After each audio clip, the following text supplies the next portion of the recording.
work is not the first priority in life. Everyone has different priorities, and mine are faith, family, and work, and they're in that order. And so if work is third, but I also demand excellence and want to do well in my job, how do I continue to find that balance? And how do we as a company accept and recognize that everyone else is also trying to find that balance? I'm Amy Woodall, and this is Conscious Habit, a show from the People Forward Network, teaching you how to incorporate love and consciousness at work, home, and the world at large. You just heard from Chen, CEO at Telamon, a multi-generational, family-owned telecommunications company. Conscious leaders come in many forms, and what I appreciate most about Stan is his dedication to focusing on what matters. It's apparent he cares deeply about the integrity of work and his people. And he acknowledges work isn't always an employee's top priority. He understands the need for balance. That doesn't necessarily mean work-life balance, because that implies separation. Instead, Stan is creating environments where people can show up as their whole selves. And what makes Stan even more unique is his radical ownership of his weaknesses and mistakes. Listen in as we hear Stan share his take on the importance of intentionality and accountability. The word intentionality is a really big word, and it's something that I think about a lot, whether it's in personal life or professional life. And so I do want to make sure that I'm trying to be intentional in everything that I do and how I spend my time, how I'm allocating dollars. Our pastor always talks about, hey, you know where your heart is based on your time and based on your money. And so I think that's something that we think about a lot, my wife and I, just in terms of, okay, where's our time going? Where's our money going? And what does that mean about what we value? And if those are our priorities, are we allocating time and money and energy and everything else in the right places? What a good lesson for everybody to take down. Like, you know what your priorities are based on what your heart is leaning into. That's really good. So with that intentionality, what are some of the things that you instill in your organization? How does that flow through in the culture at Telamon? I think there's a couple of things. I mean, certainly from an organizational standpoint, we try to do a lot of the best practices that other companies will have around strategic planning. We use OKRs, objectives and key results, to try and drive some things throughout the organization. But again, I think there are things like that across virtually every organization. I think for me personally, and one of the things that I've enjoyed having conversations with a lot of people about, I try to be very religious about tracking my time. And so from a professional standpoint, I set up my week on the Friday afternoon before. I'll go through and map out the next week. It's in 15-minute increments.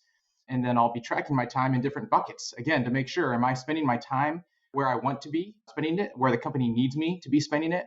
And then at the end of the week, I can go back and look and make adjustments and say, okay, I'm spending either too much time internally and not enough externally, or vice versa, or whatever the case may be. And so that's something that I've done for a number of years, but also have really enjoyed sharing that with others. And I've had a lot of conversations with other people where they're trying to take a similar concept and modify it in a way that works for them. I think if I had $1 for every conversation I've ever had with leaders or anybody in an organization, that their biggest challenge is time management and making sure that they're paying attention to the right things. And I think what is missing is that intentionality, therefore being proactive, right? And so they just kind of end up chasing their tail and whoever needs me in this moment. And then they look at the end of the week and they feel overwhelmed of all that they did not accomplish. What are some of the buckets? Can you just share those with us, the buckets of time that you're tracking? Yeah, absolutely. So it's a little bit of a matrix, but in one level, I think about customers, employees, cash, and also kind of governance is my fourth bucket. We're a privately held company, but we have a board of directors. It's an outside led board, but we also have family members on the board. And so I think one thing, even as a private company, is that we need to be thoughtful about making sure that we're communicating consistently with our shareholders. So kind of have those four buckets, but then it's also matrix in terms of internal conversations, external conversations, customers and partners, networking conversations, and also development. So again, I have plans around where I want to spend my time. And my target is to spend 10% of my time getting better, right? The organization wants me and needs me to continue to get better. And so how do I learn and how do I improve? I'm always curious, like, where that came from. Now, Stan is a firstborn. If any of you have studied any psychology, there are some things about firstborns that just tend to be more structured. Has that been something that's followed you along through life, or is this developed in your role as a need? So I have been structured. So I'm a second born, but it's been interesting because, so I think my sister and I, in some sense, have maybe a little bit of role reversal, but I have been very structured, kind of very disciplined. Honestly, it's probably a response maybe to a less structured mother who I love dearly and who loves me dearly. But we had a lot of. I was just having a conversation with someone the other day about how she would kind of march to her own drum beat, and if she was going to be late, then she was late, and everyone just had to accommodate that. And so there was probably a little bit of scar tissue as a child, regularly being late to different events and activities. And I was like, I don't think I want to live my life like this, and so let's make some changes based on that. I love that. As a mother of two boys, by the way, I'm sort of like, what will they have as an adult, right? Based on the lack of what mom had. So thank you for the correction. You are the firstborn male, secondborn in order there. Yes. Got you. For listeners, by the way, I'm going to give a book plug. The Birth Order book is a fascinating book. It's called the New Birth Order book. It's not new. It's been around for about 20 years, but it is interesting to see how dynamics, right? So if you are the first sex in your family, even if you're born second, there may be some firstborn tendencies. Anyways, fascinating things throughout. But I would imagine it creates a level of safety for you, right? Is if you did not have that, your day would probably feel quite chaotic. Oh my goodness, absolutely. That's one of the things. When I start to get really stressed and really frazzled, and for me, it's when there's kind of 4 or 5 major decisions, major issues that have piled up that need decisions. That's really where I kind of reach my breaking point and I start to slow down. Like everything goes slower. My analysis goes slower, productivity goes way down. And so I recognize that's a great time for me to step away. And so there's 2 things that I'll do that I try to do if I'm good. One is for me personally, faith's a bit important part of my life. So I try and spend a little bit of time praying. And then the second part is to go through and just organize, structure everything. So without having to make decisions, let me just kind of prioritize what's going to happen when. And that becomes, to your point, just a very safe place from which I can start to accelerate again intellectually. The lessons I think from that are just for all of us to take away is life gets chaotic no matter what role you have, right? No matter how big the organization is that you're working in. But if you know what basics work for you, instead of trying for us to adjust what's happening outside of us, I think it is good to pause and go inward. What can I focus on right now? What can I shift right now? And so having those are really helpful. Are there some non-negotiables for you along the way too, Stan, that just keep you feeling at your peak? I think there's maybe 2 different ways that I would think about that. I mean, just in terms of managing life, I've really come to appreciate being able to have a good foundation every morning. So I am not a morning person. I've never been a morning person. I always tell people my peak productivity is like 10 a.m. to noon. It's a very limited window. And so I have to try and take advantage of that. But I've also just seen so many examples of folks who wake up early and make sure they have kind of the proper foundation. And so I've really tried to develop that muscle and that habit over the past, I don't know, probably 8, 9 years at this point in time of getting up early, making sure that I have some quiet time for myself and we'll spend some time, praying or whatever the case may be. And then also getting in a run, which I'm not a runner. And honestly, I kind of hate running, but it's a great way for me to be able to get away and clear my mind, be by myself, and also get some good exercise. So that has become a really important part of my routine, when you think about non-negotiables. The other way that I would answer the question, though, is that just kind of philosophically for myself, just the concept of excellence for myself, for my family, for our organization. I have a very high bar for myself and for everyone around me. And so that's a non-negotiable. And, my wife and I would often have conversations around, hey, look, are you asking too much out of the kids? If they're 4, they're 5, they're 6, right? I mean, what do you expect? And so that's a non-negotiable. No, I think we can push ourselves to do more, to be better. And we should raise that bar as high as we can so that we're always kind of striving for that. And once we reach it, great, raise the bar again. Let's keep going. What's that balance for you of future, like driving, right, towards the next and like reaching your ultimate peak? How can I hit self-actualization and ensure that I became all that I'm able to become? What's your balance between that and finding happiness and contentment in the moment? It's a fantastic question, Amy. And the answer is that I'm super imbalanced when it comes to that spectrum. I lean so much towards the former, always thinking ahead, thinking about what's next and what we can continue to do. I absolutely miss the moment. It is a weakness of mine, and I recognize it as a weakness. But I also recognize my leaning into the forward thinking as a strength. And I think, at least at the present moment, I've kind of made peace with being imbalanced in that area. And you recognize that, for anyone, the strengths and weakness, I mean, they're all kind of double-edged swords, right? You kind of have to take one with the other. So I think, from my perspective, I want to continue to push, again, myself and kind of the team around me. And I think the cost of that is sometimes I miss out celebrating kind of the wins in the present. What I'm hearing you say, like I hear this theme of do over feel. Help me understand kind of where that came from. What's that hardwiring of, I run, I don't like running. I'm not a runner, but I do it anyways. Where do you think that came of not allowing emotions to drive actions, but allowing your actions to create the after effect of the emotion? Well, what I'd love to do is spend like an hour with you in a little psychotherapy session trying to figure that out. But I'm sure there's some element from my parents. I'm sure there's certainly a cultural element, honestly. I think you see some of that a lot in Asian culture around, hey, like here's the kind of quote unquote right thing or responsible thing to do. And so everyone just kind of sucks it up and does it. And so I think you see a lot of that. But I think the other thing too is, and I may have overstated the case, having run now pretty regularly for, again, call it 8 or 9 years, I have come to enjoy it. I have gotten to the point where if I don't go for a run, it feels weird. And again, there is something about it. And I'm sure there's kind of physiological things as well that are kicking in where you can build muscles, you can build habits, you can create kind of some of that discipline for you, and it can perpetuate and create kind of a virtuous cycle. And so I think that's part of it where you see if, hey, if there's a good thing that we're going to go pursue, it's going to be tough at first. I mean, everything's tough at first. And when you're working on a new muscle, it hurts at first because you're building the muscle. But then you strengthen the muscle and then it becomes a little more like second nature. For many of us, we have goals of where we want to be, whether that's, in our careers, whether that's financial success, whether it's physical success. And we often allow our emotions to dictate our actions, and we never get any further than we are right now. They just become these dreams that don't come to fruition. So I do admire that mental discipline of do it anyway. Do it anyway. Practice makes permanent. And then the good feeling comes on the other side of, you know what? I don't hate this as much as I thought because I became disciplined to the action.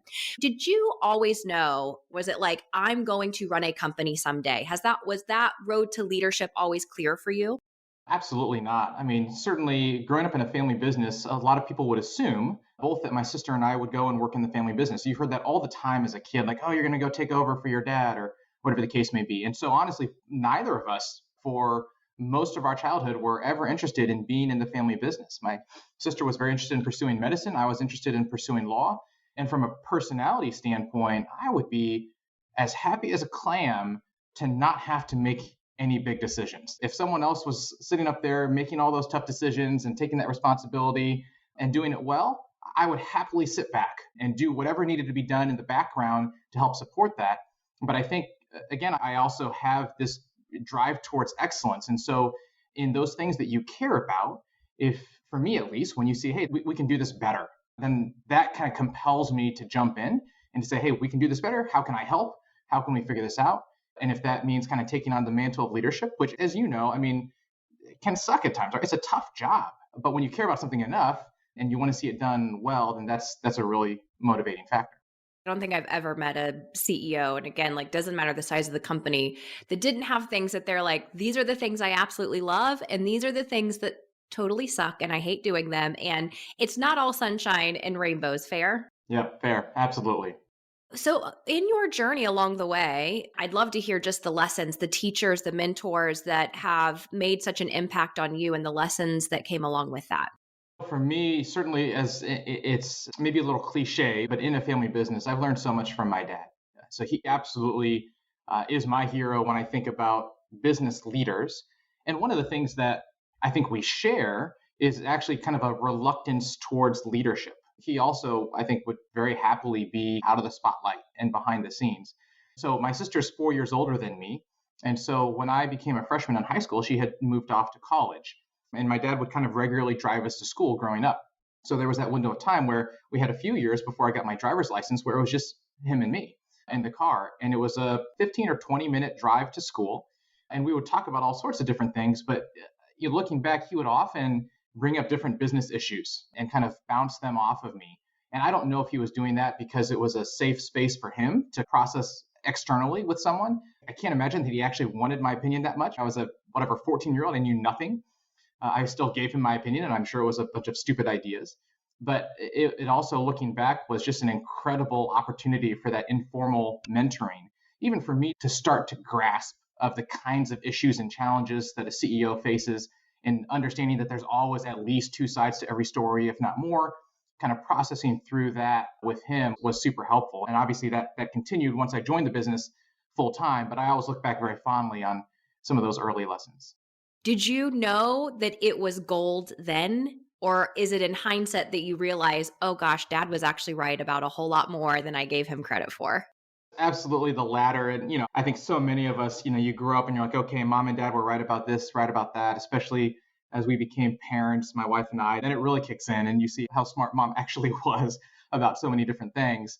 But, yeah, I think it's always been in hindsight. And even early on in my career, I had a chance to go on different sales calls with my father and see him and how he interacted in front of the customer. And so there's certain things that work for him that maybe don't work for me, but all the way around, you don't really know it at the time, but you're observing and you're learning and you're seeing, again, just different patterns, pattern recognition of what works and what doesn't work.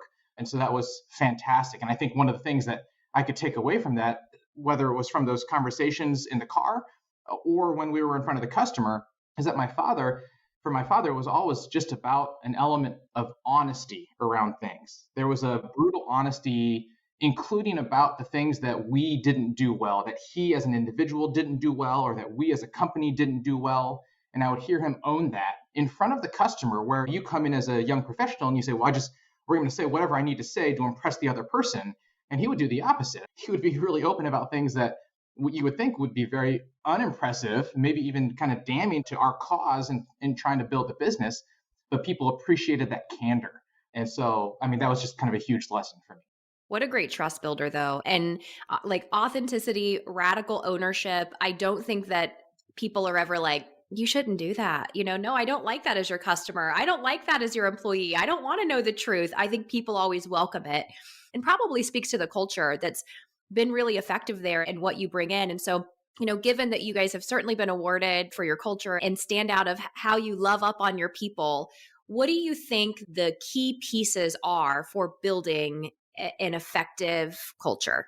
I think one of the things that we really want to do at Telamon, and I hope we've done it somewhat successfully, I think we still have a lot of room to grow in this, is we want people to be able to bring their authentic selves to work. I mean, you were talking about authenticity and how important that is. And we have kind of biannual leadership strategy planning sessions. And so we were talking through that. And I was sharing with the group again, hey, look, I recognize that for I think everyone in the room, work is not the first priority in life. Everyone has different priorities, and mine are faith, family, and work, and they're in that order. And so if work is third, but I also demand excellence and want to do well in my job, how do I continue to find that balance? And how do we as a company accept and recognize, kind of embrace the idea that everyone else is also trying to find that balance and everyone else has a different set of priorities and a different ordering of those priorities, but we don't want to have work Stan and then real Stan. And I step through the doors and I put on my work Stan hat.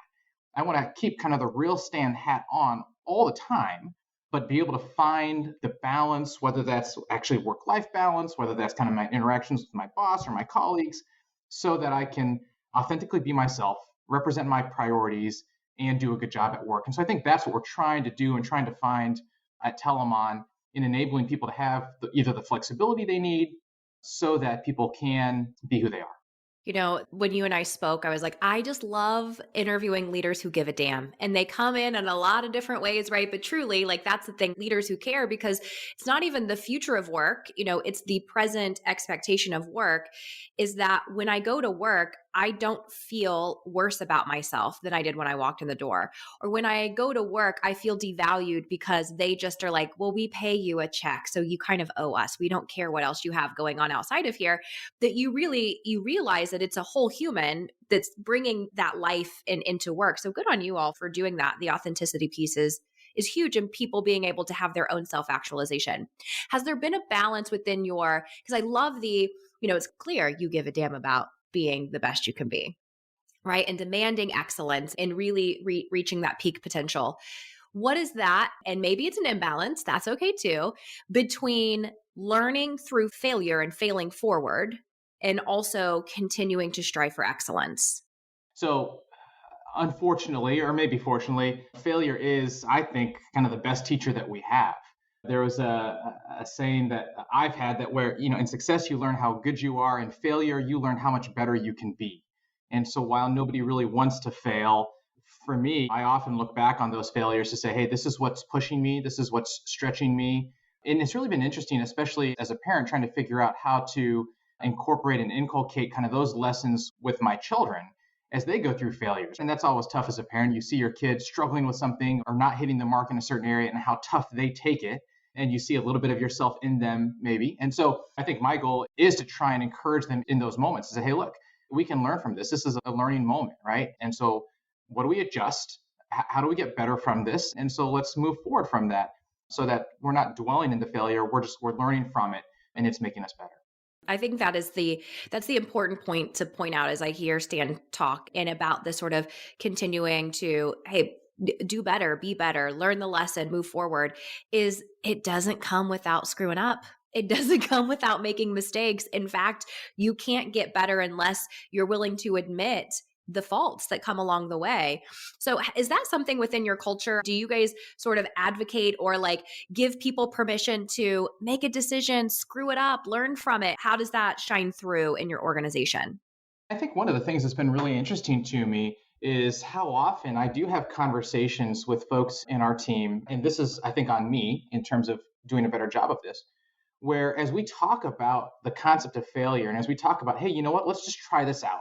Let's spend a little bit of money or let's make this change or whatever the case may be. Look, we're not going to risk like $10 million, but we can take some small risks here. And if we fail, we fail. And if it messes up, right, whether it's a commercial opportunity, whether it's, some change in organization or structure or process or whatever the case may be. And I will often get feedback from our team around, oh, I didn't realize you'd be okay with that. I didn't realize that I necessarily had permission to go and mess this up. And so again, I think that's on me. I think that's on our executive leadership in terms of being able to provide that space for our team to do that. But I think it's so important for us as an organization to be able to do that, right? To make sure that folks have leash and space and that they don't get penalized and that no one gets called out when we're taking chances to try and get better. We're going to take educated chances. We're going to take smart risks around that, but we have to risk something. Risk and reward are correlated. And so if we're not risking, there's no upside. And then that means we just flatline as an organization. So yeah, I think that's critically important. And I think that Telamon needs to do a better job of encouraging that. There's that radical ownership coming through. I like it. Practicing what you're preaching there, Stan. But it is important for people to know and hear. And I would encourage our listeners, if you have a difficult time or if you avoid trying something new, different, or going out of your comfort zone because you are afraid of failing or looking stupid, making a mistake, whatever the case might be, you cannot get better. Like none of us get to where we are by taking the comfortable route. Do you have some big lessons, maybe some lessons that hurt a little bit that you've learned in your journey of leadership that's helped you just do things, better or different? One of the first things that always comes to mind, this was earlier on in my career. I started off at Telamon as a bag carrying salesperson, had responsibility for different accounts. And so I had an account locally that we were servicing. And so my key contact from the customer came to me a couple different times, and we had assigned a specific account manager that was under me that was managing the account. And he had come to me and said, hey, look, I'm just not sure that she's getting the job done. I'm not sure she's cut out for this. And just, I want to provide that feedback to you. And I think for myself as a young leader at that point in time, I was hearing that and saying, hey, she needs to get better and we need to work on this. And we're going to rise to the challenge. I'm going to rise to the challenge. She's going to rise to the challenge and we're going to knock this out of the ballpark. And so I spent time working with this account manager and trying to make sure we were on top of the ball and communication was good, et cetera, et cetera. And, probably, I don't know, 6 to 8 months after my counterpart at the customer had initiated that conversation with me, he came to me and said, hey, we're pulling the business and we're going to move to someone else. And by the way, I've given you warnings, right? I've talked to you a couple times about this and you didn't make a change and that's fine. That's your prerogative, but we're going to move the business. And so we lost that account. It was one of my most important accounts at that point in time. And so the lesson learned, my counterpart there at the customer would often say, perception is reality.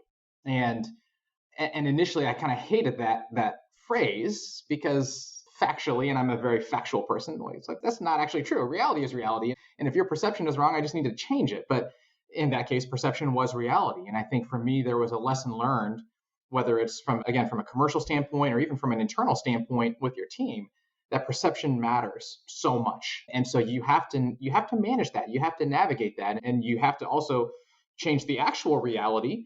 But if you're changing the actual reality, but you're not changing the perception, it may not matter in the long run. And so that was a tough lesson to learn, that you can't kind of work your way out of everything. In some sense, the marketing, the spin, the optics have more of an impact than I wanted to let on early on. And so I learned that one the hard way. And I just think fundamentally, like, humans are all well-intentioned, right? But we can be poorly behaved in the eyes of others, which is where those optics come in of what we see paints a story that may or may not be the actual reality, but we've got to be mindful of the story that can be spun based on some of those experiences. If you have the mic, let's say all future leaders of the world, no pressure here, Stan, future leaders are listening. What are a few key, just 2 or 3 nuggets of advice that you might give them on their own personal journey to continuing to grow as future leaders? Well, I think one of the biggest lessons that I've learned from a leadership standpoint, and one of the reasons that podcasts like yours, Amy, are so valuable, is that when you listen to enough leaders or enough people that you deem successful, and I certainly wouldn't deem myself successful yet, you see that, to your point, they come in all shapes and sizes, right? All sorts of different methods and personalities and characteristics that can lead to success. And so that's really encouraging, right? Because then it's no longer about, well, how do I replicate what Stan does, or how do I replicate what anyone else does? Does that mean I need to wake up early and go running and track my time in 15-minute increments? And it doesn't. That works for me, and it's not going to work for like most other people, I suppose. But everyone, thinks about, what are my strengths? What's my unique kind of cocktail that God's given me? And how do I make that work for me? And in my case, it's someone who's kind of a highly structured, highly disciplined, but also highly introverted person. And so I have to kind of figure out a way for that combination to work in a public facing role. And for someone else who is going to be less structured, but highly extroverted, right, there's going to be clearly a different combination that works for them. And so I think the fun part of growing in the leadership journey is just figuring out, okay, here's the assets that I have, here's the strengths, and here's the weaknesses. And so how do I arrange them in a way that's going to be successful for me? So deep knowing of self. So many people are looking for the recipe in all areas of life. Just tell me what to do. I want to get healthy. Just tell me exactly what to eat, exactly how to work out, except you could have 10 people who do that and have 10 different results, right? Really sound advice of know yourself well, be willing to learn from a lot of people, but you will create your own recipe for what success looks like. Absolutely. Well, I know we could continue talking, but thank you so much for just dropping your nuggets and giving your insights. And I think it's helpful to learn from leaders of all perspectives. So thank you, Stan, for your time and your insights. Oh, Amy, thanks again. It's such a treat to be able to talk to you and a privilege to be on here. So thank you. Before we wrap up this episode, here are my 3 takeaways from Stan and how we can incorporate them into our work and our lives. Number 1, priorities. You might know your priorities, but does your time reflect the importance of those priorities? If you were to look back over the past week, have you been dedicating time to the things that matter most to you? Time can never be reproduced, redone, rewound. It's truly our one precious resource. And number 2, intentionality and accountability. It really comes in many different forms. Some people rely on daily routines, maybe affirmations, mindsets, a buddy system. I always work well with an accountability buddy. The Stan uses structure and planning.